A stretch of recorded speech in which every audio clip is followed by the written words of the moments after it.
आर्या बैठे बैठे पिछले इंसिडेंट के बारे में सोच रही थी जहां वो और प्रिंस डांस कर रहे थे। आगे वो खुद से बातें करती है। वो चैलेंज डांस करते हुए एक दूसरे के हाथ को ना छोड़ने के बारे में था, लेकिन देखकर लगता है मैंने उस समय एक हाथ छोड़ दिया था और मैं इसके बारे में चिंता नहीं कर रही हूँ, ना ही मैं इसके बारे में घबराई हुई हूँ, क्योंकि मुझे पेनल्टी से डील तो करना ही पड़ेगा। देन वो अपने हाथों के रिंग की तरफ देखकर खुद से बात करती है। ये जरूर प्रिंस के द्वारा बनाया गया किसी तरीके का प्लान होगा। आगे आर्या अपने ट्रेनिंग को आगे बढ़ाते हुए पंच मारने लगती है, लेकिन तभी उसका हाथ चमकने लगता है, जिसे देखकर आर्या हैरान हो जाती है। तभी आर्या के पास लूकस आ जाता है। सांसें गिनते हुए लूकस बोलता है, तुम तो इतनी सुबह में भी काफी ज्यादा एनर्जी में लग रही हो। आर्या खुश होकर जवाब देती है, मास्टर गुड मॉर्निंग, उम्मीद है हमारी आज की ट्रेनिंग काफी ज्यादा अच्छी जाएगी। पर हमारा लूकस बोलता है, मैं तुम्हारा मास्टर नहीं हूँ। लूकस आर्या से पूछता है, आखिर तुम कर क्या रही हो? आर्या जवाब देती है, जरा इधर देखिए, भले ही मैं अपने हाथों से पंच कर लूं या फिर कुछ भी कर लूं, ये चमकना बंद ही नहीं होता। तभी लूकस आर्या का हाथ पकड़कर उससे बोलता है, चलो मैं देखता हूँ।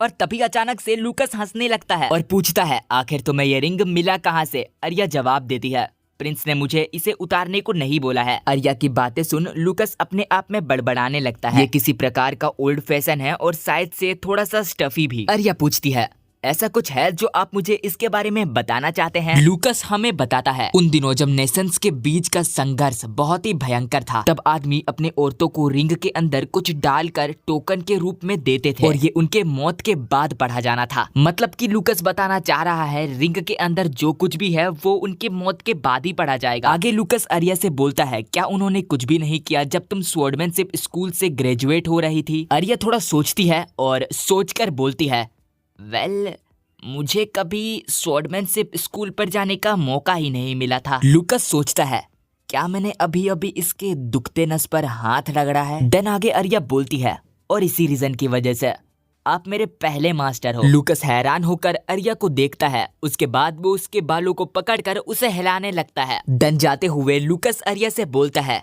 चलो वहाँ पर खड़ी मत रहो और मेरे पीछे आओ, हम लोग अब ट्रेनिंग पे जा रहे हैं। आर्या भी काफी ज्यादा खुश थी। लूकस आर्या से बोलता है, मैंने तुम्हें पहले ही कहा था मुझे मास्टर मत बुलाओ। आर्या जवाब देती है, यस मास्टर। अगला सीन घोड़ा गाड़ी का होता है, जिसके अंदर प्रिंस काफी ज्यादा चिढ़े हुए लग रहे थे। चिढ़ते हुए प्रिंस बोलते हैं, पब्लिक अनाउंसमेंट ब्ला ब्ला ब्ला। आर्या बोलती है, खुद को थोड़ा संभालिए, आप जल्दी ग्रेजुएशन सेरेमनी में अपनी एक बहुत बड़ी स्पीच देने वाले हैं। जाते जाते आर्या मन ही मन कुछ सोच रही थी, अगर मैं इसके बारे में सोचूं तो स्वॉर्डमैनशिप स्कूल के अंदर जाने के लिए मुझे कुछ सरकमस्टांसेस को फॉलो करना होगा। आर्या प्रिंस से बोलती है, आपके क्या कोई इधर फ्रेंड्स नहीं हैं? प्रिंस बोल रहे थे, मुझे तो स्वॉर्डमैनशिप स्कूल के बारे में भी बिल्कुल चिंता नहीं है, और मैं उन बेवकूफों को दोस्त क्यों बनाऊंगा जो कि मेरे लेवल पर भी नहीं आते हैं। पहले उन्हें बोलो जाकर मेरे लेवल पर आने के लिए, तब जाकर मैं उन्हें दोस्त बनाऊंगा। आर्या प्रिंस से रिक्वेस्ट करती है, प्लीज कोई भी परेशानी खड़ी मत कीजिएगा। और ये मुझे इस औरत ने कहा था। प्रेजेंट टाइम में प्रिंस आर्या को देख रहे थे। आर्या ने एक बंदे को मार मार कर दीवार के अंदर घुसा रखा था। आर्या काफी घबराते हुए बोलती है, देखिए प्रिंस, ये तो बस एक सेल्फ डिफेंस था, है ना? हमें कुछ वक्त पहले का सीन दिखाया जाता है। दीवार पर गड़ा हुआ इंसान एक दूसरे बच्चे को परेशान कर रहा था। ये स्कूल वैसा है, ये स्कूल ऐसा है, तुम्हारे जैसे चूतिए को इस स्कूल में होना ही नहीं चाहिए था। ये उस बच्चे को सीधा नीचा दिखा रहा था। और आगे वो जिक्र करता है, इसलिए मुझे फीमेल स्टूडेंट्स वेस्ट लगती है। वेल, हो सकता है ये लड़का नहीं लड़की हो, पर शकल तो लड़के जैसी है। इस बंदे ने उस स्टूडेंट का बाल पकड़ रखा था और उससे बोलता है, अगर तुम्हें एक्सपेल नहीं होना है तो फटाफट से खड़ी हो जाओ। लेकिन सही समय पर वहाँ पर आर्या आ जाती है और गुस्से में उस आदमी से कहती है, इसे जाने दो। और आर्या ने उस बंदे का हाथ पकड़ रखा था। तभी वो आदमी पीछे हटकर बोलता है, वेल वेल वेल, ये तो वही र्यूमर वाली आर्या वॉन विंटर हार्ट है ना? और आर्या आराम से उस स्टूडेंट से पूछने लगती है, हे, क्या तुम ठीक हो? वो स्टूडेंट भी जवाब देता है, हाँ मैं बिल्कुल ठीक हूँ। तभी वो आगे आकर आर्या से बोलने लगता है, ये एक परफेक्ट अपॉर्चुनिटी है, क्या आप इसे सिखा सकती हैं? भले ही वो हमारे स्कूल के एंट्रेंस एग्जाम में फेल हो गई है और गुड फॉर नथिंग है, फिर भी उसने एक मर्द के साथ दोस्ती बढ़ाई और रॉयल नाइट्स के बीचों बीच अपना एक जगह बना लिया। जाओ और अपने घटिया और बदबूदार ट्रिक्स इसे सिखाओ। गुस्से के साथ आर्या बोलती है, इसमें कोई भी सच्चाई नहीं है। अब पता नहीं भाई कैसे करके इस आदमी को भूत वगैरह घुस जाता है और ये आदमी कुछ भी बड़बड़ाने लगता है। मतलब ये आदमी आर्या को और सबको बहुत ही ज्यादा घटिया घटिया बात बोलते जा रहा था और आर्या उसके वाहियात बातों को सुनने लगती है। और सुनने के बाद बोलती है, वेल तुम नाइट्स के मेंबर नहीं हो और यही एक चीज है जिससे पता चलता है तुम मेरे बारे में ज्यादा नहीं जानते हो। ये बंदा हैरान था। तभी आर्या पीछे मुड़कर उस बंदे से बोलती है, जो लोग बेवजह तलवार उठाते हैं उनका कोई भी हक नहीं है अच्छी चीजों के बारे में बात करने का। अब ये बंदा फिर से पागल हो जाता है और पागलों जैसी हरकतें करने लगता है और अपनी हरकतों से बाज ना आते हुए उसने आर्या को पकड़ लिया था।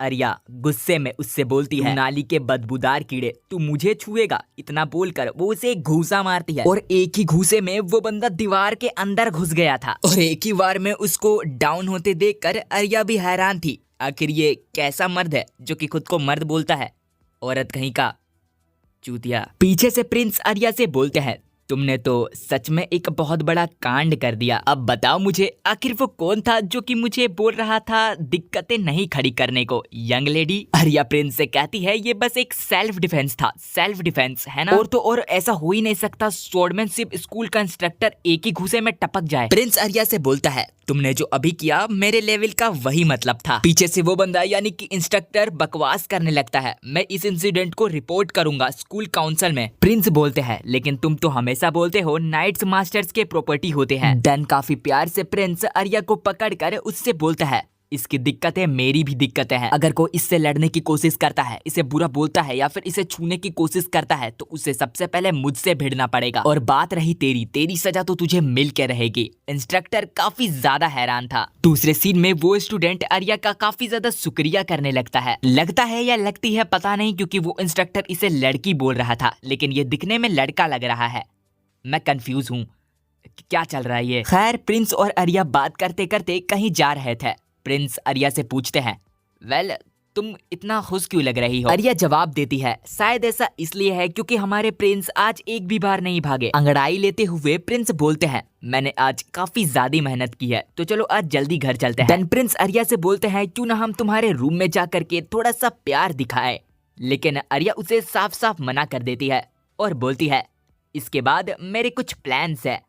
प्रिंस हैरान थे और सोचते हैं, प्लान्स? किस तरीके का प्लान्स? साले सारे मिलके हमको पागल